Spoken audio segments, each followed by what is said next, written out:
ফরিদপুরে চাঞ্চল্যকর ধর্ষণ সহ হত্যা মামলার প্রধান আসামি এক কিশোরকে গ্রেফতার করেছে পুলিশ। ফরিদপুর প্রতিনিধি জাকিব আহমেদ জ্যাক জানান, গত শনিবার সন্ধ্যায় নিজ বাড়ি ভাঙার হোগলাডাঙ্গি গ্রাম থেকে তাকে আটক করা হয়। ফরিদপুর পুলিশ সুপার মোহাম্মদ মোর্শেদ আলম জানান, গত 28 জুন বিকেলে আসামির পিতা টুকু মাতবর রেখা মেয়েটির বাড়িতে এসে তার মাকে বলে আলমগীর মোল্লার পাট খেতে তার মেয়ের লাশ পড়ে আছে।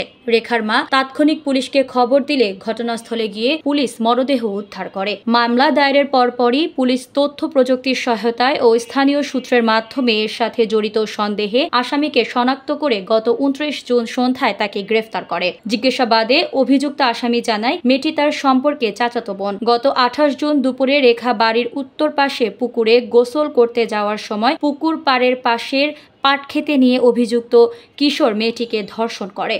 পরবর্তীতে মেয়েটির ঘটনার কথা তার পরিবারকে জানাতে চাইলে অভিযুক্ত ক্ষুব্ধ হয়ে রেখার গলায় ফাঁস লাগিয়ে হত্যা করে পালিয়ে যায়। এ সময় প্রেস ব্রিফিংয়ে উপস্থিত ছিলেন অতিরিক্ত পুলিশ সুপার প্রশাসন ও অর্থ মোহাম্মদ ইমদাদ হুসাইন, অতিরিক্ত পুলিশ সুপার শৈলেন চাকমা, অতিরিক্ত পুলিশ সুপার ভাঙা সার্কেল তালাত মাহমুদ শাহেনশাহ সহ আরো অনেকে। এদিকে গ্রেফতার হওয়া অভিযুক্ত কিশোরকে আদালতে সোপর্দ করা হলে সে স্বেচ্ছায় আদালতে ফৌজদারি কার্যবিধি 164 ধারায় দোষ স্বীকার করে স্বীকারোক্তিমূলক জবানবন্দি দিয়েছে বলে জানায় পুলিশ। হচ্ছে যে আমাদের তদন্তে দেখা যায় যে যেই ভিকটিম যে ঘর তার পাশের এক ঘরে একটা ছেলে, তার নাম হচ্ছে শাহাদাত হোসেন।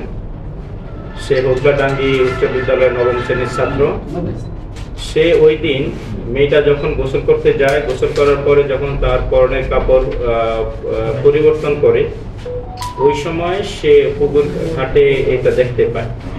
দেখার এক পর্যায়ে সে মেয়েটার কাছে যায়, যেহেতু তার পূর্ব পরিচিত পাশাপাশি ঘর, এবং এই ছেলেটা একটু পর্নোগ্রাফিতে আসক্ত বলে আমাদের কাছে প্রতীয়মান হয়। তার যে স্মার্টফোন ছিল, সেই স্মার্টফোনে অনেক পর্নোগ্রাফির ক্লিপ ছিল, এবং এই পর্নোগ্রাফির ক্লিপ সে এই মেয়েটাকে দেখানোর জন্য সে অফার করে তাকে ফুসলে এক পর্যায়ে তার ভাষ্যমতে তাকে পার্শ্ববর্তী পাট খেতে নিয়ে তাকে পর্নোগ্রাফির কিছু ভিডিও ক্লিপ দেখে তাকে ধর্ষণ করে।